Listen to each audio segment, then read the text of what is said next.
मैं रहमतुल्लाह। मैं असद याकूब। आप देख रहे दोस्तों, आपका और हमारा अपना रिएक्शन शुरू कुछ नहीं करते, सब ठीक ठाक होंगे। चलते हैं दोस्तों, इस पाकिस्तान फॉलिंग अपार्ट की बात करें तो कह सकते हैं हालात बड़े कशीदा हैं। खैर, देखते हैं इस वीडियो में क्या है, फिर भी बात करते हैं। नमस्कार दोस्तों, डीडी रेड के एक और रिएक्शन वीडियो में आप सभी का स्वागत है। मैं हूं आलोक। तो आज एक बहुत इंपॉर्टेंट वीडियो लेकर आया हूं।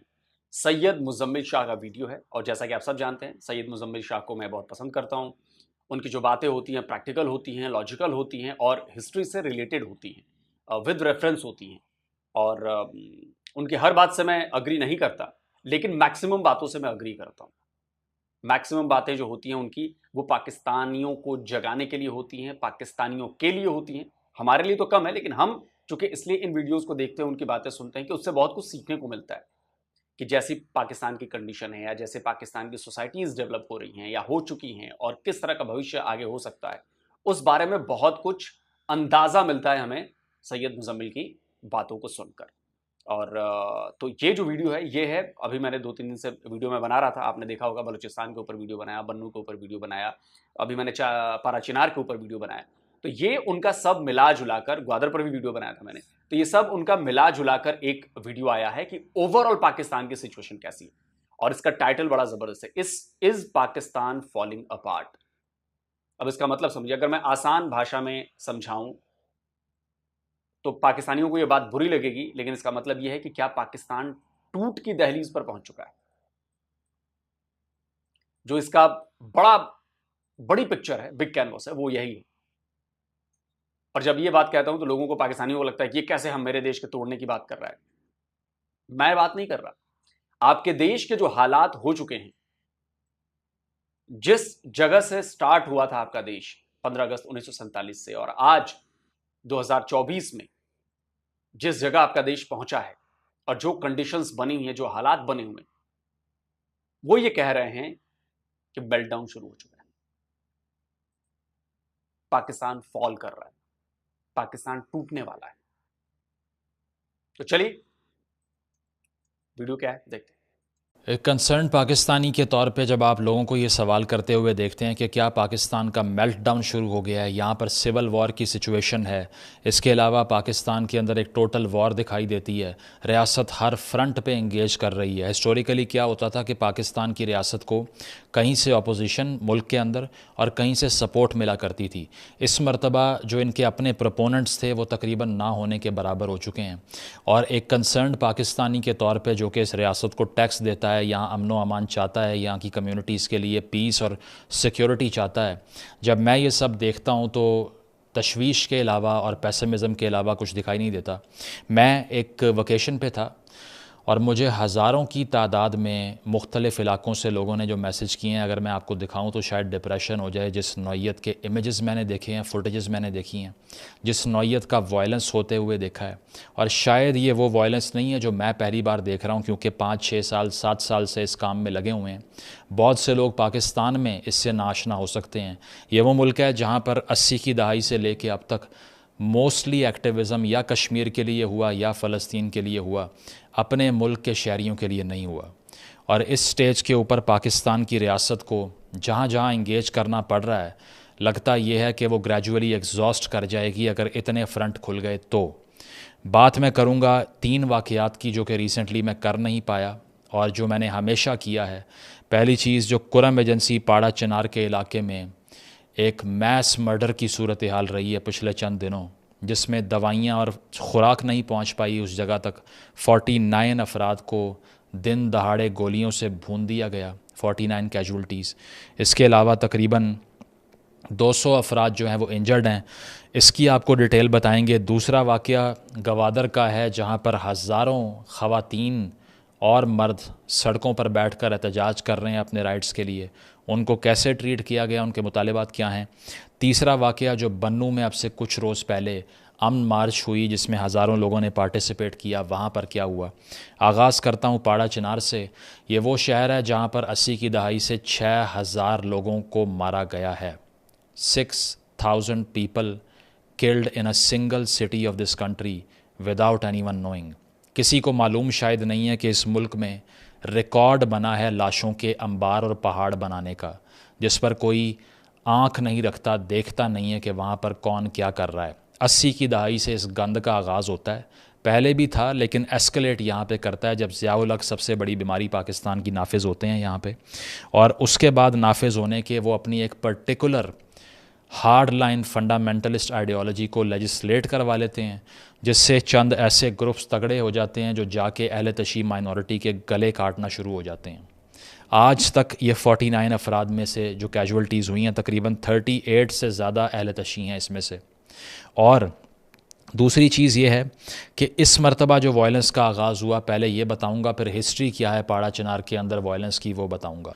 तो इसमें तो जो लोग कहते हैं कि इसको शिया सुन्नी से जोड़कर नहीं देखा जाना चाहिए, देखिए एज ए इंडियन आप मेरी बातों पर भरोसा ना करें। मैं उन पाकिस्तानियों को कहना चाहता हूं, मैं उन मुल्लों को कहना चाहता हूं जो दाढ़ी बढ़ा बढ़ा के कहते हैं नहीं नहीं शिया सुन्नी का कोई विवाद नहीं है, ये तो जमीन का विवाद है। जमीन का विवाद है, बट उस जमीन पर कब्जे में शिया और सुन्नी दो गुट लड़ रहे हैं। शिया कहते हैं कि हमारा हक है, वो कहते हैं हमारा हक है, और इसी सिलसिले में शियाओं को मारा जा रहा है। आप लाख मना करेंगे, सईद मुजम्मिल ने भी यही कहा ना। आप कह दो कि मुजम्मिल झूठ बोल रहे हैं, आप कह दो कि इसे शिया सुन्नी की निगाह से नहीं देखा जाना चाहिए। क्यों नहीं देखा जाना चाहिए? जब किसी एक खास समुदाय के लोग मारे जा रहे हैं तो भाई बात तो करनी पड़ेगी ना, बात तो करनी पड़ेगी ना।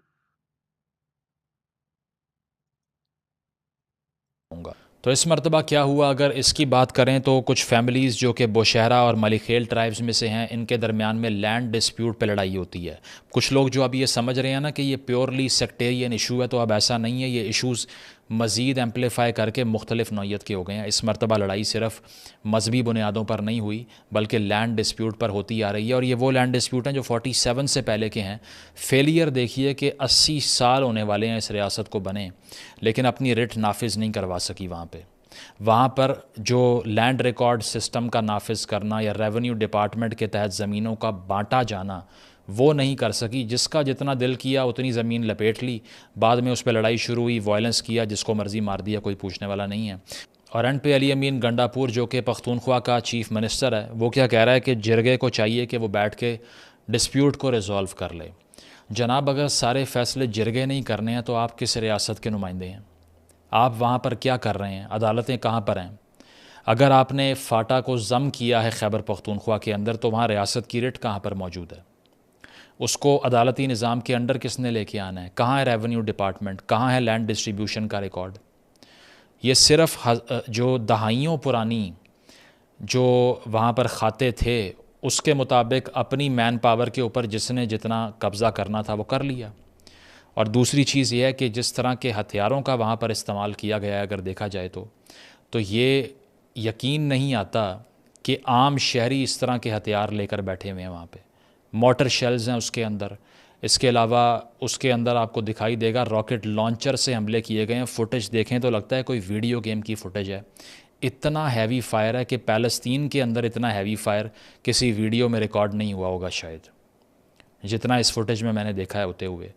और अहले तशी नौजवानों की लाशों का एक पूरी कतार दिखाई देती है, आपको वीडियो बना रहे हैं।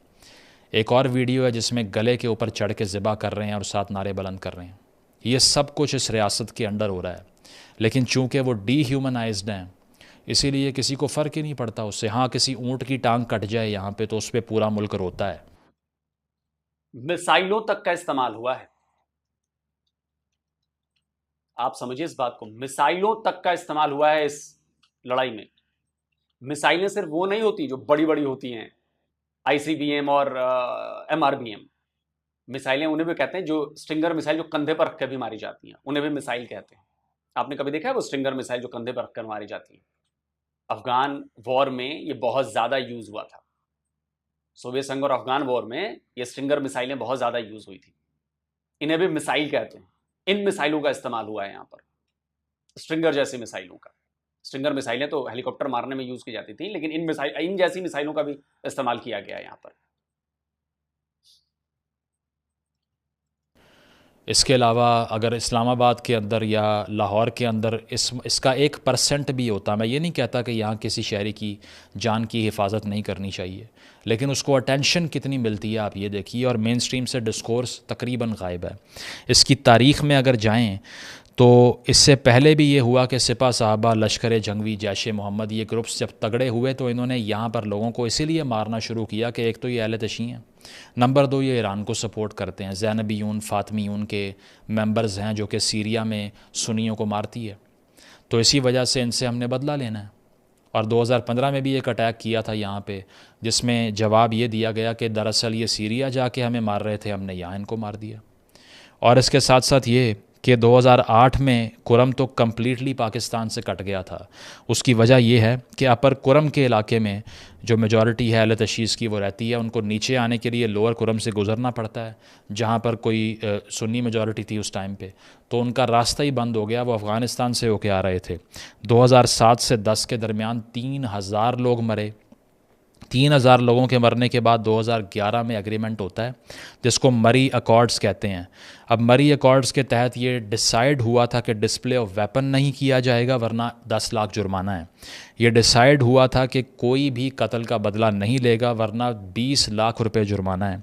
ये डिसाइड हुआ था कि बाज़ारों में खड़े होकर अहले तशी मौलवी हज़रात या सुन्नी मौलवी हज़रात एक दूसरे के मज़हब के ख़िलाफ़, एक दूसरे के फ़िरके के ख़िलाफ़ इंसाइटमेंट टू वायलेंस नहीं करेंगे, वरना उस पर भी पकड़ होगी और उसके ऊपर भी आपको जुर्माना देना पड़ेगा। लेकिन 2011 के इस एग्रीमेंट का एक भी क्लॉज़ किसी ने माना नहीं। 4000 लोगों को मरवाने के बाद भी कोई अमल दरामद नहीं हुआ, रियासत सोई रही। और अब लोगों के लैंड डिस्प्यूट्स जो हैं वो ज़ाती असले के लिहाज से सॉल्व किए जाएंगे। मेरे पास अगर 15-20 बंदूकें हैं और आपके पास एक बंदूक है तो ज़मीन मेरी है, बीच में कोई मीडिएटर नहीं है। इसमें से रियासत बिल्कुल गायब है कि कहाँ पर है कहाँ पर नहीं है। कंसिस्टेंट फ़ियर के अंदर नौजवान रहते हैं। मैं बहुत से पाड़ा चनार के लोगों से मिला हूँ जो कि काफ़ी पढ़े लिखे हैं। उसकी वजह है कि एजुकेशन का वहाँ पे अहले तशी माइनॉरिटी के अंदर एक बहुत अच्छा रुझान है। तो वो हमेशा ये बताते हैं कि पता नहीं होता कि जब रिश्तेदारों को छोड़ के आ रहे हैं तो पीछे वापस आकर दोबारा मिलना है या लाशों को रिसीव करना है सिर्फ। देखिए किस कदर कंसिस्टेंट फ़ियर के अंदर ये लोग ज़िंदगी गुजारते हैं। मुझे लेवायथन में थॉमस हॉब्स की वो लाइन्स याद आ रही हैं जिसमें वो कहता है, Whatsoever therefore is consequent to a time of war, where every man is enemy to every man, the same consequent to the time wherein men live without other security than what their own strength and their own invention shall furnish them withal. In such condition, there is no place for industry, no knowledge of the face of the earth, no account of time, no arts, no letters, no society, and which is worst of all, continual fear and danger of violent death, and the life of a man solitary, poor, nasty, brutish and short. Thomas Hobbes ये कहता है कि अगर हर आदमी दूसरे आदमी का दुश्मन हो जाए और उसको अपने आप को डिफेंड करने के लिए अपनी ताकत के अलावा कुछ ना मिल पाए तो फिर उसके रिज़ल्ट में ना कोई मुआशरा बचता है, ना आर्ट होती है, ना सोसाइटी होती है, ना सिविलाइजेशन होती है। और सबसे बड़ा नुकसान ये होता है कि एक मुतवातिर खौफ के साए में ज़िंदगी गुजारनी पड़ती है। और यहाँ पर वो कहता है life in a state of nature is nasty, brutish, solitary and short, कि यहाँ पर ज़िंदगी मज़ालिम का शिकार हो जाती है, बहुत छोटी होती है और बहुत ही अजीब होती है। ये लाइन सुन के लगता है कि पारा चनार की बात हो रही है। और 2016 से जो इस्लामिक स्टेट ऑफ खुरासान है वो अफ़गानिस्तान में एग्जिस्ट करती है, वो भी यहाँ अटैक करती रही है, तालिबान भी अटैक करते रहे हैं क्योंकि नंगरहार प्रोविंस का बॉर्डर है कुरम के साथ, और वो अहले तशीस के ख़िलाफ़ जो एक्ट्स कर चुके हैं आप पढ़ सकते हैं। अब तक मुझे मैसेज आ रहे हैं कि वैसे तो अभी जरगा हुआ है जिसमें हंगू और औरंगज़ई के डिस्ट्रिक्ट के लोग थे, सीज़ फायर करवा लिया उन्होंने, लेकिन अब भी लोग कह रहे हैं कि हमें तीनों डायरेक्शन से घेरा हुआ है तालिबान के लोगों ने, क्योंकि जब यहाँ पर लड़ा नहीं जाता यहाँ अहले तशी माइनॉरिटी के अगेंस्ट तो वो अफ़गानिस्तान से सपोर्ट लेके आते हैं। अब आपने अगर इनसे आर्गूमेंट कर भी लिया, सीज़ फायर हो भी गया, मुआहिदा कर भी लिया, तो बाद में जो क्रॉस बॉर्डर आउटफिट्स हैं उनसे कौन सा मुआहिदा होगा, कौन मुआहिदा करेगा उनके साथ। इसीलिए आप ये मत सोचिए कि ये अनफॉर्चुनेटली ये आखिरी वाक़या है, ये होता रहता है हर 2 साल बाद, 3 साल बाद। 2 साल पहले टीचर्स को काट के मार दिया था, 8 टीचर्स को, और अब देख लीजिए क्या हो रहा है। और इसके बाद भी यही रहेगा। रियासत की रेट कहाँ है? नहीं है। वहाँ पर जुडिशल सिस्टम है? नहीं है। लैंड रिकॉर्ड सिस्टम है? नहीं है। पुलिस का निज़ाम अफेक्टिव है, लॉ इन्फोर्समेंट अफेक्टिव है, नहीं है। जिस सूबे का वज़ीर आला ये कह रहा है कि जरगा फ़ैसला कर दे, वो ये बता रहा है कि आपका अपना निज़ाम है, अपनी रियासत है, हम आपको ओन ही नहीं करते। और आगे चलिए, गवादर की सूरत हाल की अगर मैं बात करूँ, मारंग बलोच साहिबा जो कि बलोच यकजहती कमेटी को हेड करती हैं, 2023 में भी इस्लामाबाद धरना लेकर आई थी, बालाच बलोच का केस हुआ, उस पर भी तहरीक। चलिए बलूचिस्तान वाले उस पर आते हैं। जो पारा चिनार वाला मामला चल रहा है, ये बिल्कुल शिया और सुन्नी का मामला है, इसमें किसी को कोई शक नहीं होना चाहिए। और जो पाकिस्तान के भीतर लोग बैठे हैं, जो पाकिस्तान के भीतर मुल्ला बैठे हैं दड़ियल, उनको ये लगता है कि ये शिया सुन्नी का मसला जबरन बनाया जा रहा है, तो प्लीज़ आप जाकर और रिसर्च करें और जाकर ज़रा पढ़ाई करें। भारत की कोई चीज़ पढ़ने की जरूरत नहीं। पारा चिनार और उसके आसपास जो पाकिस्तान में छपा है, पाकिस्तान के अखबारों ने छपा है, पाकिस्तानी न्यूज़ वेबसाइट्स ने छापा है, पाकिस्तान के जो आर्टिकल्स लिखे हैं, पाकिस्तानी लोगों ने जो किताबें लिखी हैं, आप जाकर उनको पढ़िए। तब आपको समझ में आएगा कि मैं क्या कह रहा हूं और मुजम्मिल शाह क्या कह रहे हैं।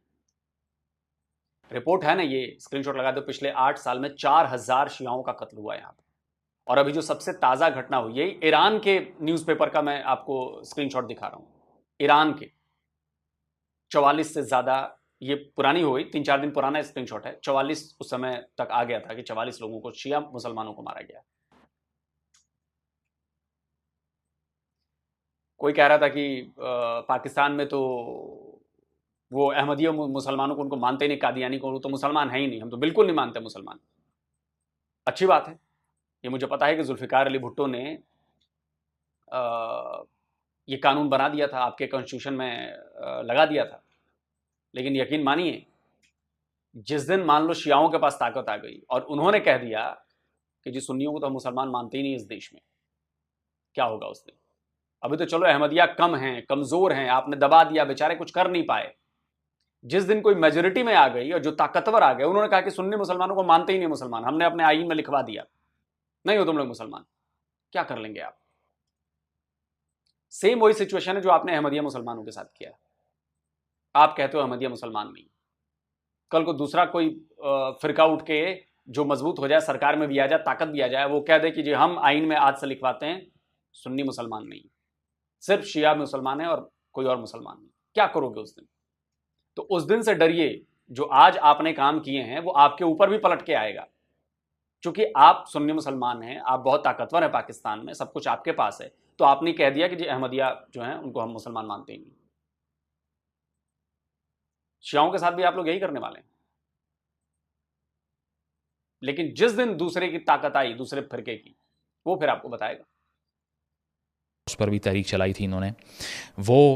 उन्होंने महीने पहले ऐलान किया था कि गवादर का हम मार्च करने जा रहे हैं, उनको पहले परमिशन नहीं मिलती। इसके अलावा प्रोटेस्ट शुरू होता है तो 14 लोकेशंस पे इस वक्त शटर डाउन हड़ताल है। हज़ारों, अगर लाखों नहीं तो हज़ारों की तादाद में ख़वातीन और मर्द सड़कों पर बैठे हुए हैं, फुटेजेस आप देख सकते हैं।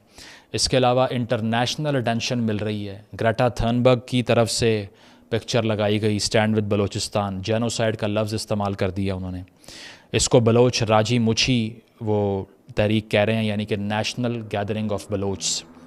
और वो ये कह रहे हैं कि दरअसल जितने भी लोग हमारे गायब हैं, जो कि VBMP क्लेम करती है, जो बलूचिस्तान की ऑर्गेनाइजेशंस हैं, मैं क्लेम नहीं करता कि 6000 के करीब हैं, कुछ फिगर्स ये बताते हैं 2000 के करीब हैं, उनको वापस लाया जाए। इसके अलावा वो ये कहते हैं कि हमें CPEC से कुछ नहीं मिला, कोई शेयर नहीं मिला। वो ये कहते हैं कि एक सेग्रीगेशन है गवादर को लेके और जगहों को लेके बलोच के लिए, जहाँ पर ब्लॉगर्स जाके नहा के बीच की तस्वीरें लगाते हैं, लेकिन बलोच पास नहीं आ सकता। ठीक है। इसके अलावा अगर बलूचिस्तान के अंदर दीगर मसाइल की हम बात करें तो उनको एड्रेस नहीं किया जाता, इसीलिए ये मार्चेस बाहर आती हैं और फिर बाद में कन्फ्रंट करना पड़ता है स्टेट को। मैं कंडेम करता हूँ जो एक FC के जवान की जान गई है इस प्रोटेस्ट में। वायलेंस किसी भी सूरत एक्सेप्ट नहीं हो सकता, चाहे वो BLA करे, कोई और तंजीम करे, लेकिन दुनिया भर के ममालिक एक सलूशन निकालते हैं इस तरह की तहरीकों का, वो है डेवलपमेंट। अगर आप डेवलपमेंट कर दें तो ऐसी तहरीकें खुद ही इररेलेवेंट हो जाती हैं। अगर मुझे बलूचिस्तान में बच्चों को तालीम दे दूं, मैं अगर बलूचिस्तान में मेल न्यूट्रिशन ख़त्म कर दूं, अगर वहाँ पीने का साफ़ पानी प्रोवाइड कर दूं, रोड्स बना दूं, यूनिवर्सिटीज़ बना दूं, डेवलप कर दूं उसको, तो कौन बात सुनेगा BLA की या किसी सेपरेटिस्ट की या इंसानी हकूक़ की तंजीम की भी? तो कौन उनको हवा दे रहा है? इसका जवाब सिर्फ़ ये है आपके पास कि आप गद्दार हैं, आपको इंडिया से सपोर्ट है, आप बाहर से पैसे लेते हैं। इससे तो कोई मसला हल नहीं होगा, इससे तो कोई आवाज़ बंद नहीं होगी। कितने ऑपरेशन कर लिए बलूचिस्तान में? 5 ऑपरेशन कर लिए, 1948, 1958, 1962, 1973 एंड देन 2002 बुगटी साहब को मार दिया। क्या हल हुआ? कुछ भी नहीं। फोर्स इस्तेमाल करके देखते रहें, कुछ भी नहीं होगा। Development is the only answer which no one is talking about. अभी तक आप अगर देखिए 85% लोगों को according to stats clean drinking water मुहैया नहीं किया जाता बलूचिस्तान में। 85% बलूचिस्तान की आवाम जानवरों के पीने का पानी पी रही है, तालाबों का, ठीक है। 70% बच्चे बलूचिस्तान में आउट ऑफ स्कूल चिल्ड्रन हैं जिस उम्र में उनको स्कूल में होना चाहिए। 134 अस्पताल हैं सिर्फ, जो फर्स्ट वर्ल्ड के एक शहर में होते हैं। इसके अलावा सैंडक से बलूचिस्तान ने सिर्फ सैंडक से $2 बिलियन का रेवेन्यू दिया है। बलोच को क्या मिला? ना होने के बराबर। मस्तूंग में क्लैशेस हुए और BYC की तरफ से क्लेम किया गया कि उनकी बस पर फायरिंग हुई है, टायर बर्स्ट कर दिए गए। इसके अलावा जो रियासत है, जो गवर्नमेंट है बलूचिस्तान की, वो ये कहती है कि हमारे जवानों पे इन्होंने हमला किया। दोनों तरफ से कन्फ्रंटेशन है। एक और फ्रंट है, किस तरह डील करना है नहीं मालूम, इंटेलिजेंट अप्रोच नहीं ली जा रही। अगर इन लोगों के मसाइल को हल नहीं किया तो फिर आप सिर्फ कंडेमनेशन करते रहेंगे, उससे मसला हल नहीं होगा। मसला था पॉलिटिकल सिस्टम ला के हल करना। इलेक्शन आप करवाते हैं तो आप बाप पार्टी की तरह के पपेट्स ला के बिठा देते हैं जो लोगों को रिप्रेजेंट ही नहीं करते। इस तरह की 1000 गवर्नमेंट्स बना लें, कोई फ़ायदा नहीं होता। उसकी वजह है कि लोग कहते हैं हमारे नुमाइंदे हैं ही नहीं है। कौन सी पार्लियामान, कौन सी सियासी पार्टियाँ? बल्दियाती निज़ाम लाए, नहीं लाए। ब्यूरोक्रेसी का निज़ाम इफेक्टिव बनाया, नहीं बनाया। तालीम दी, नहीं दी। रिसोर्स दिया, नहीं दिया। सिक्योरिटी दी, नहीं दी। लेकिन हाँ, खामोशी चाहिए आगे से, तो उसमें तो सूरत हाल हल नहीं होती। तीसरा वाक़या बन्नू वाला था। हाफिज़ गुल बहादुर का ग्रुप जो अफ़गानिस्तान से ऑपरेट करता है, उन्होंने अटैक किया बन्नू में, 8 सोल्जर्स की जान गई, बड़ा नुकसान हुआ। कौन मर रहा है? सिक्योरिटी पर्सनल्स मर रहे हैं। उनके नुकसान को रोकना है हमने, ये कंसर्न है। It's not a point of triumph for any organisation जिसको हम लॉर्ड करेंगे यहाँ बैठ के। तो वो होता है और उसके बाद मिलिट्री ऑपरेशन की बात की जाती है, अज़्म इस्तेहकाम की। तो जवाब में 10,000 से ज़्यादा लोग अमन मार्च करते हैं, बन्नू में झंडे उठा के बाहर आते हैं, प्रोटेस्ट करते हैं और कहते हैं कि हम नहीं ऑपरेशन को हल समझते। उसकी वजह है कि दहाइयों से यहाँ ऑपरेशन हो रहे हैं, कुछ भी नहीं हुआ। वो कहते हैं कि आपने अमन कमेटियों की फॉर्म में जो टेररिज्म का हल निकाला कि ये TTP से लड़ेंगी अमन कमेटियाँ, वो तो ख़ुद बदअमनी में इन्वॉल्व हैं, वो तो ख़ुद भत्ता लेने में इन्वॉल्व हैं। और दूसरी चीज़ ये है कि अगर रियासत है तो वो किसी थर्ड एंटिटी की सपोर्ट लेकर क्यों अमन नाफिज कर रही है? उसको तो ख़ुद करना पड़ेगा फिर।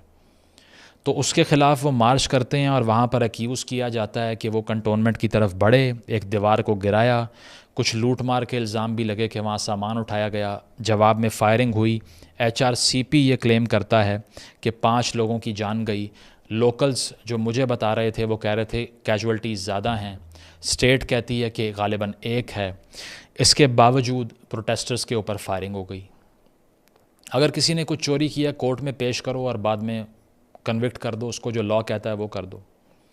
लेकिन उसके बाद सिचुएशन एग्रेवेट कर गई और अब सूरत हाल ये है कि 16 डिमांड्स जिरगे ने रखी, जिसको मान तो लिया गया, लेकिन लॉन्गर रन में ये ऑपरेशन अब नहीं ना करने की बात उनको इंश्योर करवाई गई है, जो कि हो नहीं सकता, करना पड़ेगा वो भी आपको। उसका अल्टरनेटिव क्या है ये भी नहीं मालूम, क्योंकि सूरत हाल इस नहज पे आ गई है कि आउट ऑफ इक्वेशन चीज़ें चली गई हैं। गिलामन वज़ीर का मर्डर होता है इस्लामाबाद के अंदर, उसके बाद PTM का धरना, PTM मार्च की सूरत में उसको लेके जाती है।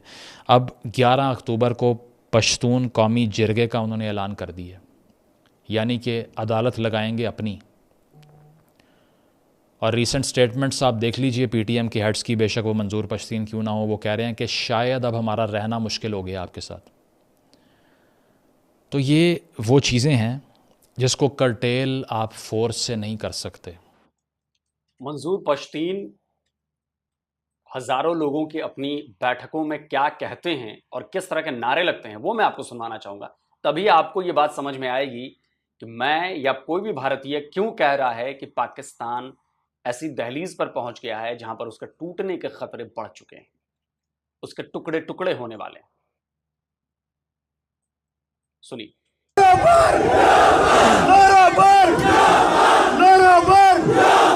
ये जो दहशत करती है,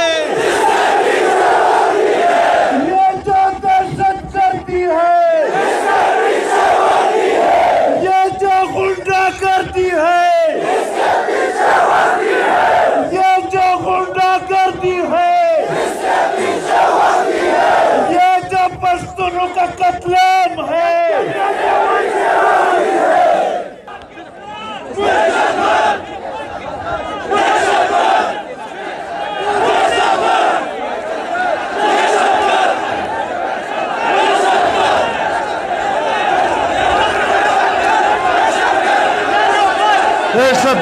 दहशतगर्द, GHQ दहशतगर्द, पाकिस्तान दहशतगर्द। देखा आपने? आप बताइए, भारत में आप लोग कहते हैं यहां चल रहा है, वहां चल रहा है, ये चल रहा है। भारत में बताइए कौन सी आवाम जो है अपनी फौज के खिलाफ ऐसी नारेबाजी करती है? भारत में आप कहीं भी दिखा दो ऐसी नारेबाजी फौज के खिलाफ नहीं। सरकारों के खिलाफ हो सकती है, क्योंकि यही तो डेमोक्रेटिक तरीका है भाई, हम सरकार का विरोध करते हैं। यहां पे आपके यहां प्रॉब्लम यह है कि जिसके पास सिक्योरिटी की जिम्मेदारी है उसके खिलाफ प्रोटेस्ट हो रहे हैं लोग, उससे नाराज हैं, आपकी फौज से नाराज हैं, आपके फौज के जुल्मों से नाराज हैं। फर्क यह है भारत और पाकिस्तान। खैर, इसमें ग्रीवेंसेस हल करने पड़ेंगे, मसाइल सुनने पड़ेंगे और इन कम्युनिटीज़ को सौतेला समझना बंद करना पड़ेगा। जिस तरह TLP आई है ना अभी इस्लामाबाद और आके आपसे डिक्लेयर करवा के गई है कि इसराइल को टेररिस्ट कहें, और आपने कहा बाद में जो डिमांड लिस्ट लाते हैं बैठ के वफाकी वज़रा AC वाले कमरे में साथ बिठा के मुज़ाकरात करते हैं। यहाँ पर क्या होता है, कुरम में क्या हो रहा है, या गवादर में क्या हो रहा है, या बन्नू में क्या हुआ, कौन सा AC वाला कमरा, कौन से वफाकी वज़ीर, गया ही कोई नहीं वहाँ पे। तो इसके अलावा तहरीक इंसाफ की तरफ से GHQ पे अटैक हो जाता है और उनके हेड को देसी मुर्गा खिलाया जा रहा है जेल में बिठा के, ट्रेडमिल दी जा रही है उनको। एक तरफ ये ट्रीटमेंट है और दूसरी तरफ वो ट्रीटमेंट है जो हमने सुनाया आपको। तो फिर डोमिसाइल के फ़र्क की जब बात होती है लोग गुस्सा करते हैं। कौन इस फ़र्क को वाज़े कर रहा है? इस वक्त कश्मीर में कुछ अरसा पहले प्रोटेस्ट हुए, बिल जलाए गए, बदअमनी हुई। गिलगित में शिया सुन्नी फसाद मचा दिया गया, मुख्तलिफ़ लेजिस्लेशंस के थ्रू बदअमनी हुई, कन्फ्रंटेशन हुई, खालसा सरकार लॉस के ख़िलाफ़ लोग बाहर निकले। बलूचिस्तान में क्या हो रहा है आपको बता दिया, KP में क्या हो रहा है, फाटा में आपको बता दिया, एक्स फाटा में। इसके अलावा आप ये देखिए कि दीगर जगहों पे क्या हो रहा है। कराची में अभी रिसेंटली क्या हुआ, फायरिंग हुई, 12 लोग मार दिए। तो अगर सिर्फ पंजाब खामोश है तो वहाँ पर भी पॉलिटिकल ग्रीवेंस है कि तहरीक इंसाफ को क्यों निकाला, उनको वापस लेके आओ, इलेक्शन ठीक नहीं है। तो बचा क्या पीछे? Nothing. Nobody is on the side of the government. अगर हमने इसी तरह इन मसाइल को हल करना ना छोड़ा तो ये सूरत हाल जो है ये एस्केलेट करेगी। इसको ख़त्म करने के लिए हमें इन लोगों को हकूक़ देने पड़ेंगे, सियासी निज़ाम को लाना पड़ेगा। सबसे पहली चीज़ ये है गद्दारी के सर्टिफिकेट बांटना बंद करना पड़ेगा, सौतेलापन बंद करना पड़ेगा, NFC अवार्ड पे अमल करना पड़ेगा, नेशनल एक्शन प्लान पे अमल करना पड़ेगा। इसके अलावा रियासत की रिट नाफिज करनी पड़ेगी। पाड़ा चनार के अंदर लोगों को एक दूसरे पर मत छोड़ें कि वो मार मार के एक दूसरे को बाद में जरगा बिठा के फ़ैसला कर लें और आप तमाशा देखते रहें। गवादर के अंदर आने वाले लोगों के ग्रीवेंसेस को एड्रेस करें। अगर वहाँ पे सरफराज बुगटी साहब ये कहते हैं कि ये सिर्फ़ और सिर्फ इसलिए आ रहे हैं कि ये दुनिया में हमें बदनाम करना चाहते हैं, ये हल नहीं है। This is not the answer. I say that as a Pakistani, not as a supporter of any local community or whatsoever. It is being said in the larger good of the nation. ठीक है। और तीसरी चीज़ ये है कि अगर आपने x फाटा के या पश्तून कम्युनिटी के जो मसाइल हैं उनको भी हल करना है तो उनकी भी बात सुननी पड़ेगी। ये मैं समझता हूँ कि एक पैराडाइम शिफ्ट का मोमेंट है। इस मोमेंट में अगर होश के नाखून ना लिए तो तारीख़ बहुत बुरी मिसालें रखती है। ये लास्ट चांस है and I hope that sense will prevail and sense will only prevail। सिर्फ तब दानिशमंदी का फ़ैसला होगा जब हम हर उठने वाले मसले को कील नहीं समझेंगे जिसको हथौड़ा मार के ठोकने की कोशिश करते रहेंगे, बल्कि बात करें, कॉन्टेस्टेशन करें, डेवलपमेंट की तरफ आएँ, सॉल्यूशंस की तरफ आएँ और अपने दायरा कार में रह के फ़ैसले करें। उससे बाहर जो भी जाएगा, चाहे वो अदलिया हो, चाहे इस्टेब्लिशमेंट हो, चाहे सियासतदान हो, हमेशा कौम का नुकसान करेंगे। पश्तून के, बलोच के, सिंधी के, गिलगिती के, कश्मीरी के बच्चों को अपना बच्चा समझना शुरू करना पड़ेगा। और ये होना बहुत मुश्किल है, क्योंकि इसका जिम्मेदार भी जो है ना, वो पाकिस्तान का निज़ाम है पूरा। पिछले 76 सालों में पाकिस्तान ने जो फसल बोई है नफरत की, और नफरत की फसल अब पक चुकी है। वरना कौन अपनी किताबों में पढ़ाता है कि हिंदू हमारा दुश्मन है, सिख हमारा दुश्मन है, यहूदी हमारा दुश्मन है।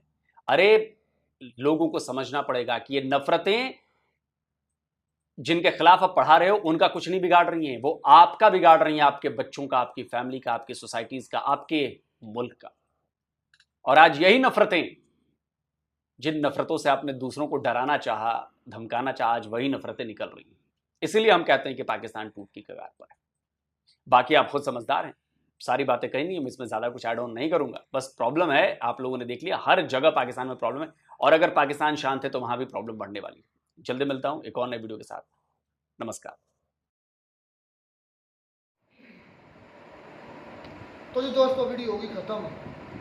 बड़ी शानदार बातें की मुजम्मिल भाई ने, मैं कहता हूँ एक्सीलेंट, मज़ा आया। उसका एक ना ग्राउंड वर्क था, उसका एक सर्च थी, पता चल रहा था कि उसने, उस बंदे ने सर्च की हुई है, वो मेहनत उसने की हुई है।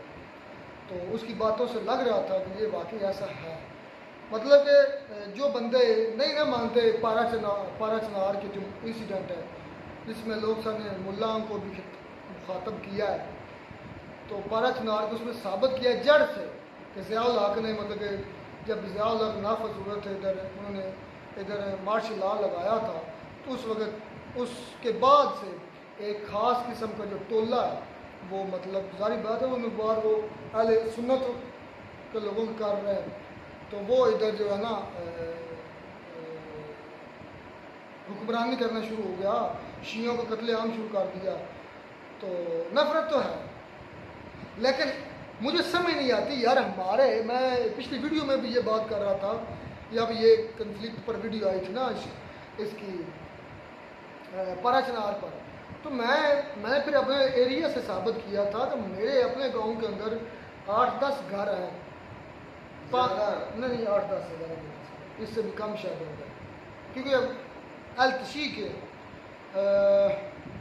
1 2 3 2 4 इतने ही 8-10 घर हैं अलतशी के। जब वो मुहर्रम अब चल रहा है, मुहर्रम के अंदर वो अपना जो भी मातम करना है, ये जो लोहे वगैरह करने हैं, मजालिस करनी है, यकीन कर जाए हम उनकी अगर वो हमें दावत देते हैं या नहीं देते, हम उनकी मजालिस में भी जाते हैं, कभी यकीन का ये महसूस नहीं हुआ। शायद आप दोस्तों को पता हो, एक हमारे एक चैनल था देसी रिएक्शन, उसमें जो पहले काम करते थे ना सैयद हसन रजा साहब, वो अहले तशी हैं, और आपको महसूस कभी हुआ कि वो अहले तशी हैं या हम अहले सुन्नत हैं? हम ऐसे हैं कि वो सैयद हैं, और हम उनका एहतराम अपने वालदैन की तरह करते हैं, सैयद ज़ात का, क्योंकि वो खुद को सैयद मानते हैं, कहते हैं वो हैं सैयद, तो हम उनको अपने वालदैन की तरह मानते हैं सैयद ज़ात को। तो हमारा तो कभी ऐसा इशू करिए आज तक क्रिएट नहीं हुआ। हमारी तो इधर 8-10 नस्लें से भी पहले के हैं। मैंने एक अपनी हिस्ट्री में कोई एक वाक़या नहीं सुना कि यार ये अहले सुन्नत वल जमात या तशी का ये मसला हो गया, नहीं हुआ। और ना ही हमने आगे आ जाए कभी उनके घर पर हमला किया, कुछ नहीं हुआ। वो इधर अपना सबीले लगाते हैं, मजालिस करते हैं, मातम करते हैं, सारा कुछ करते हैं, कोई इशू नहीं हुआ। तो ये पारा चनार के अंदर इतना यार मसला क्यों क्रिएट हो रहा है? सोचने वाली बात है। कुछ ज़मीनी मसला भी हो गया, ज़मीनी मसला भी है इसमें। बॉर्डर का इलाका है, आपको पता है, बैक में एरिया है वो, तो मेरे भाई वहाँ कोई भी यहाँ इंटरफेरेंस कर देगा। जब लड़ाई एक बार हल मतलब शुरू हो जाएगी तो फिर नहीं देखा जाएगा कि सही कौन था और गलत कौन था। यार 49 लोग उधर मर गए, ये तो पता ही नहीं था, ये तो सही मुसम्मत से पता चला। और ये बात बताओ कि अगर 49 200 बंदे इंजर्ड हुए हैं और 49 बंदे मारे गए। मुझे ये बताओ, अगर उनकी इतनी अमवात या जख्मी हुए तो जो दूसरे मुखालफ हैं उनकी नहीं होगी? सारे टोटल हुए। और जो मसाइल की बात करें यार, कुछ तो शर्म किया करो। वो मुल्क है, स्टेट है, वो एक दूसरे के लोग एक दूसरे के मुल्क में या अपने एक ही मुल्क में रहते हैं। चलो गोला बार की मेरी समझ में आती है कि बंदूक से फायर हो गया या मशीन गन से, ये मसाइल किसने दागने हैं? ये तो हुकूमतों का काम होते हैं, वहाँ उनके पास मसाइल होते हैं। मसाइल को लॉन्च करने के लिए पूरा सिस्टम होता है। कुछ शर्म है यार किया करो यार बात करने के लिए। नहीं यार, उनके पास सबूत वो दिखा रहे हैं तब भी बात कर रहे हैं ना। नहीं, मैं आलोक सर की बात कर रहा हूँ। नहीं, वो मुजम्मल भी यही बात कर रहे हैं। तो भाई कोई सबूत है आपके पास, दिखाओ कुछ चीज़। आलोक सर फेंकी गई अकेले है। को आलोक, जो चीज़ वहाँ पर मिसाइल फेंका गया है उसके बाकियात या कुछ चीज़ तो होगी आपके पास, यार या ये कोई वीडियो लिंक होगा या कुछ तो होगा आपके असल पास। भाई मैंने ये पाकिस्तान मीडिया से भी ये सुना है कि मिसाइल से हमला हुआ है। यार मीडिया कितना झूठ बोलता है इस बात को पता है? नहीं बात को भी देखो कि पाकिस्तान मीडिया पाकिस्तान के मुद्दे पर क्या बोल रहा है। पाकिस्तान और इंडिया को लेकर चैंपियन ट्रॉफी में कितना झूठ बोला गया ये आपको पता है? यार वो चैंपियन ट्रॉफी स्पोर्ट यार वो एक इधर स्पोर्ट्स आप को भी लेकर ये है इतना झूठ बोला गया। यार इतना क्यों? बात ये है कि जब आपका मुजम्मल भाई आपका पाकिस्तानी मान रहा है तो बाकी पीछे को बात खत्म रहती है सर भाई। भाई उसने बात की है ज़बान से, ठीक है, उसने कोई सबूत नहीं पेश किया उसका, उसने कोई वीडियो लिंक नहीं दी, कोई क्लिप नहीं दिया, कुछ भी नहीं दिया। उसने टेक्स्ट दिए हैं बात के ज़रिए साबित करने की कोशिश की है। और आपको पता कि बात करने से नहीं साबित होती। वीडियो चला तो रहा था, वहाँ अंधेरे में थी, एक वीडियो साथ साथ में चल रही थी, लेकिन बात मुख्तर ये है यार, मैं तो हैरान हूँ यार। 49 डेथ्स हो गई से मतलब है कि तो वाकई मामला ख़राब है। फिर पारा चिनार में, बन्नू में, मतलब वो जो जितनी सूरत आप जो 44 लाशों की बात कर रहे हैं ना, ये खुडी बड़ाचों का एक पिंड है, उसमें तकरीबन 80 से 85 लोग मारे गए थे। सुन्नी थे, दोनों ग्रुप सुन्नी थे, आपस में दुश्मनी थी और आपस में उन्होंने एक दूसरे को मार दिए थे। 80 से ज़्यादा बंदे मरे थे वहाँ पर। कब की बात है भैया ये? तो आप आज 44 को लेकर हंगामा कर रहे हैं। बन्नूक में जो हो रहा है, जो पारा चिनार में हो रहा है, ग्वादर में जो धरना हो रहा है, मतलब कि हमारी जो अब है ना स्टेट, उस पर बहुत प्रेशर है। प्रेशर तो है भाई, इसमें तो बहुत कोई शक नहीं प्रेशर है। अब वो जो नारे सुन रहे थे मंजूर पिछली के, ये जो दहशतगर्दी है इसके पीछे वर्दी है, हकीकत है। वो बात ठीक कर रहे थे। हकीकत में देखो तो आर्मी को अब चाहिए कि बैक स्टेप ले लें, बैक स्टेप अब अनाज छोड़ दें। आर्मी असल में ना कंट्रोल इन्हें छोड़ना इनसे चाहिए। मैनेज नहीं हो रहा, इनसे पीटीआई मैनेज नहीं हो रही। असल में ये एक इंसान की दुश्मनी में ना सब कुछ गिवा रहे हैं। अच्छा, मैं बलूचिस्तान के अंदर जो सहूलियात गिना रहे थे ना मुजम्मल, मैं उस पर हैरान हूँ। पूरे बलूचिस्तान के अंदर सिर्फ 134 हॉस्पिटल है पूरे बलूचिस्तान, और पाकिस्तान का सबसे बड़ा सूबा है। हाँ जी, रकबे के लिहाज से रकबे के लिहाज से पाकिस्तान का सबसे बड़ा सूबा बलूचिस्तान, और उस अच्छा, पाकिस्तान के सबसे बड़े सूबे के अंदर 134 वो बता रहा है ये किसी वेल सेटल्ड या वेल मैनेज जो सिटी है उसके जो है ना इतने हॉस्पिटल। हॉस्पिटल मिलती है। अच्छा यार, ये कालाबाग डैम जो बनने वाला था ये किस सूबे में बनने वाला था? इनमें के जेल में था ये कहाँ होगा हिस्सा? ये पंजाब और बलूचिस्तान का ये ज़राअत के लिए। और मेरे भाई, इन लोगों ने कब अपना भला किया? ये वैसे शुरू से ही सियासतदानों के साथ है। अगर कालाबाग डैम बनता तो पाकिस्तान की ये जो मसला था ना बिजली का, ये तकरीबन ख़त्म हो जाना था। और इन लोगों ने भुट्टो साहब के दौर में वीज़े भी लिए वेस्टर्न कंट्री के, ये दुबई वगैरह के सब के, इन्होंने ज़मीन की पैसे भी ले लिए। लेकिन जब भुट्टो साहब को फांसी लगाया गया तब ये प्रोग्राम ख़त्म कर दिया गया। मुशर्रफ के दौर में मशीनें आपको क्या लगता है पाकिस्तान टूट जाएगा? नहीं, पाकिस्तान टूटेगा नहीं, ये अपने मुतालबात मनवा देंगे, ये इस बात का मुझे पता है। लेकिन मुझे लगता है कि पाकिस्तान करीब टूटने वाला है। मैं आपको वजह देता हूँ यार, कश्मीर में मुद्दा उठा, उन्होंने अपने मुतालबात मनवा लिए, ठीक है। अब ये जो मुद्दे उठे ये अपने अपने मुतालबात, मतलब रह पंजाब ही गया है। तो पंजाब को शुरू से खा रहे हैं, सारी दुनिया खा रही है मेरे भाई। नहीं, हम बलूचिस्तान को भी खा रहे हैं। वो सैंडिक कह रहा है, सैंडिक का मैंडिक क्या यार मुझे एक पता है बलूचिस्तान से मादनियात वगैरह ये सब कुछ निकलता है, लेकिन जो असल में रूह है मुल्क की, जो जड़ है जिससे वो पंजाब पूरा है। मुल्क चलता है, वो पंजाब है मेरे भाई। आपको पूरी पाकिस्तान में कहाँ से टैक्स वसूल होता है? पंजाब के अलावा 85% बिजली के बिल आपको कहाँ से सबसे ज़्यादा मिलते हैं? पंजाब से। हमारे शहर छोड़ यार, हमारे गाँव को ही टैक्स लगा हुआ फी घर को।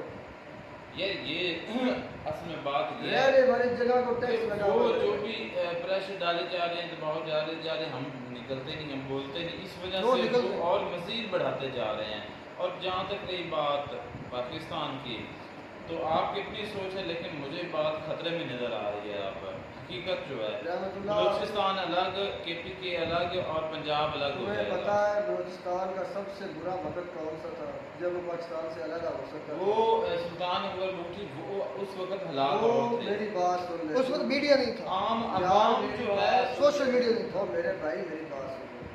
तुमने आज कहा ना कि वो पंजाबी को इंटर नहीं होने देंगे, भाई उससे भी पहले के नहीं इंटर होने देते हैं। उसने बाकायदा मुशर्रफ ने ऐलान किया था कि आप सब पाकिस्तानी हैं, आप सब मुसलमान हैं, आप सब एक दूसरे के सब तरफ आ भी सकते हैं, जा भी सकते हैं। यह मुल्क पाकिस्तान के साथ स्टेट है, कोई किसी से जुदा नहीं है। तो उसने कहा था कि ये मेरा सूबा, मैं अलग मुल्क बनाने वाला हूँ, ये मेरा मुल्क है, ये मेरा सूबा नहीं बलूचिस्तान, ये मेरा मुल्क है। तुम उधर रहो और हम इधर रहेंगे। तुम्हारा यानी कि बात हम पर लागू मंजूर नहीं होता। पश्तीन की बातें- मेरी बात सुन ले, तुम्हारा कानून हम पर लागू नहीं होता। तो मुशर्रफ ने कहा कि मैं तुम्हें बताऊंगा कि ये स्टेट ऑफ पाकिस्तान का हिस्सा है, यहाँ पर सबको एक ही कानून लागू होगा। मंसूर पश्तीन की बातें कि अब हमारा मुश्किल हो गया गुजारा, और ये जो दहशतगर्दी इसके पीछे बढ़ती है, ये सारी बातें इंडिकेट करती हैं कि पाकिस्तान बहुत अनकरीब वो मुर्शद की बात सच होनी है। मुर्शद इमरान खान यार, उसने जितनी जितनी प्रेशर गोइयाँ की तकरीबन सारी सच है, सारी। नहीं, फौज को कुछ करना पड़ेगा। बैक स्टॉप ये खान का ऑनर है, यकीन करिए सारे खान आगे आने सारे दें या मसले ना हल आने दें, मेरी बात सुन लो। खान को आने दें या ना आने दें, कम से कम ये अपना जो प्रेशर है ना वो कम करें। मुतालबात मान लेना हर मुल्क के अलग नहीं भाई, ऐसा खान के बगैर तो अब दूसरा ऑप्शन है ही है ही नहीं, नहीं, सियासत खत्म पाकिस्तान, खत्म बिल्कुल। और वो चाहते नहीं। इमरान खान साहब आज आ जाए तो मुल्क स्टेबल फिर से हो जाएगा। लोग जो हैं ये जो मैं कहता हूँ कि पहले से चले मेरे नज़दीक तो हालात पतले हैं, अल्लाह ही खैर करे। मिलता नहीं वीडियो में, नैट अफसर, गॉड ब्लेस यू।